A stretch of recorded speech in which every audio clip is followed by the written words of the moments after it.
Here we are in the studios, and like I promised you, a special guest. And I'm very pleased to have with us here at the studios, Shidoshi Frank Dukes. It's a pleasure having you with us here in the Martial Arts Today show again. You know, I'm going to get right into it, and that is, you're looking good. Now, last time you were on the show, you had a beard, and you look fit, but man, you leaned out, you look tough, you shaved your beard off.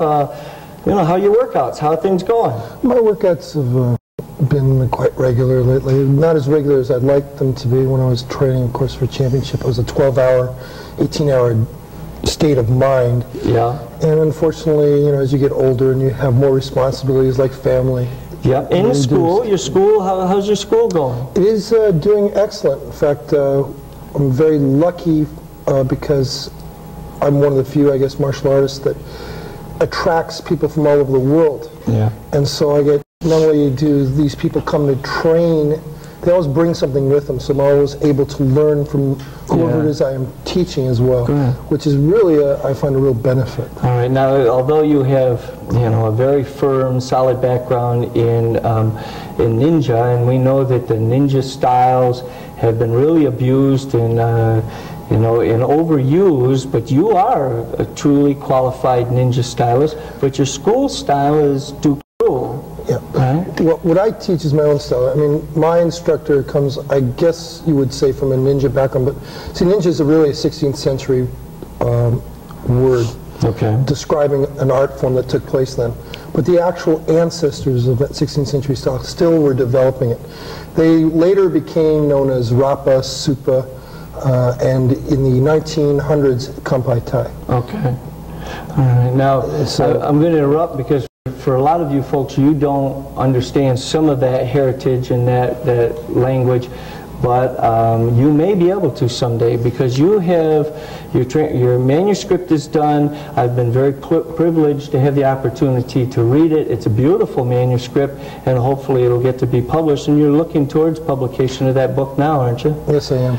It's a complete history of the ninja, and unlike other pieces of work where it's just based on someone's oratory, this book gives you source material to where these facts were derived. Famous battles, leaders, how the whole course of that cult, if you would change where its real origins came from. And it's a very, I think, informative as well as a... I think so.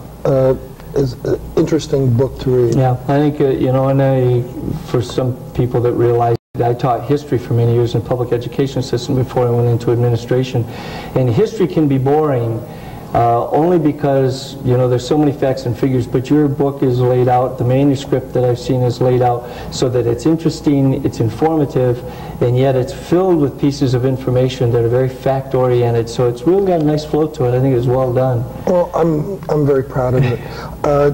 And again, you know, there's so many different ways to approach history. You know, every historian has his own approach, and that's something that I'm very proud of because I've heard mainly one ideology of that history given through the magazines, and it's been dominated, and I finally had the opportunity, I feel, to... Yeah. Yours is truly a presentation of history as the study of people rather than facts and dates, and it flows well.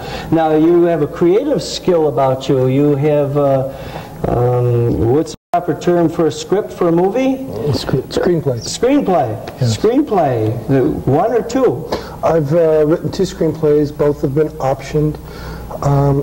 One right now is in development with Shikaki Films right out of New York, who brought me out to take a look at it. It's a $15 million to $20 million film package.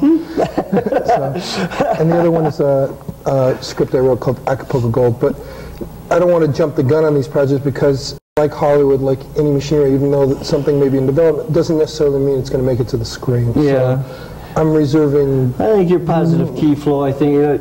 And the other thing is we have to realize everything takes time. You know, movies aren't done overnight. You know, even once they're accepted and they're going to be done, it may be 2 or 3 years before the actual filming starts and another 2 years of promotion before they release it. Because the movie Bloodsport, which a people will recognize your name in affiliation with, was about a part of your life, and it was about a part of your life that took place almost 15 years before the movie was released. Correct. Yeah, and so there's a time lag. But I think with your Positive Key, we're going to see these movies. You're going to be in them, I hope. We get all these other stars to do these things, and we don't get to see you in action. Unfortunately, that's been a truism in the past. But I think I've gotten a lot of recognition from the fact of my martial arts knowledge of what I can bring to a film from a creative point of view. In the sense of I was the fight choreographer for Bloodsport, although a lot of people I've read in the magazines are taking credit for it, which I find kind of funny, because all you have to do is read the film and look in the back of the credits and read it for yourself. Well, I'm going to interject one. In Lionheart, you did about 85% of the choreography for the fights in Lionheart, and trained the fighters, if not all of them. In fact, I was given a separate credit, because I trained the fighters so much that they gave me a separate credit in the film. I didn't have just one credit, I had two. Yeah. One for the choreography and one for the training of the fighters. I sat through all the credits. I saw the other ones. See, a lot of you people, you kind of move out and then you don't see it. You trained all the fighters, and an excellent job. That, again, like Bloodsport, which was one of your great involvements, was the fighting structure of it. Lionheart, the core of the movie and the strength of the movie, again, is its fighting, which is greatly your role. A lot of action, a lot of fights. Well, a lot of people understand that the choreography is like music. It's like writing music when you do it for film. And if you don't have a real strong base in the martial arts, and you must be based not just in one discipline but many, because you have many different persons going to that theater to see what interests them. And to identify with it somehow, yes. And the thing that I love the most about this is it resembles music. So you can study all you want, but there's an amount of creativity that comes to it, and you write your own song, so to speak, your own dance. And the way you have to build to a crescendo and a climax, you don't want to do it early in the film, you want to do it towards the end, and you want to learn how to integrate the action with the story. And a lot of times people are very talented as martial artists, but they don't understand that principle, or they just do not have the talent for that. Let's just take we're going to take 30 seconds here or so, and we'll look at this monitor over here for just a minute, because we've got you doing a couple of things that you do in your seminars, and we'll just take a minute and look at it right now, okay? The one,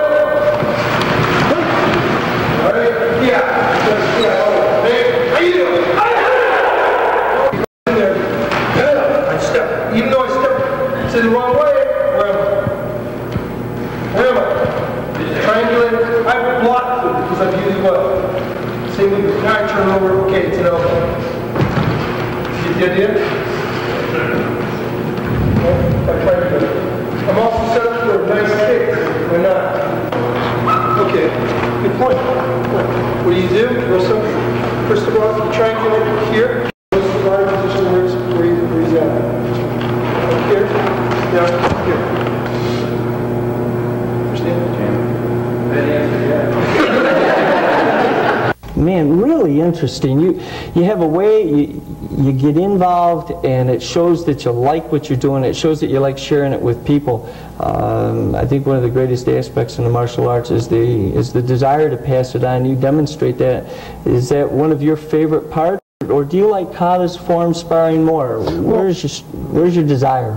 Well, martial arts, actually, self-defense, I feel, is only 10% of martial arts. Okay. Martial arts is really just learning how to balance between spirit, mind, and body, and how to integrate those three things. And when you do, you find balance. And when you find that balance, you find balance for life. For life.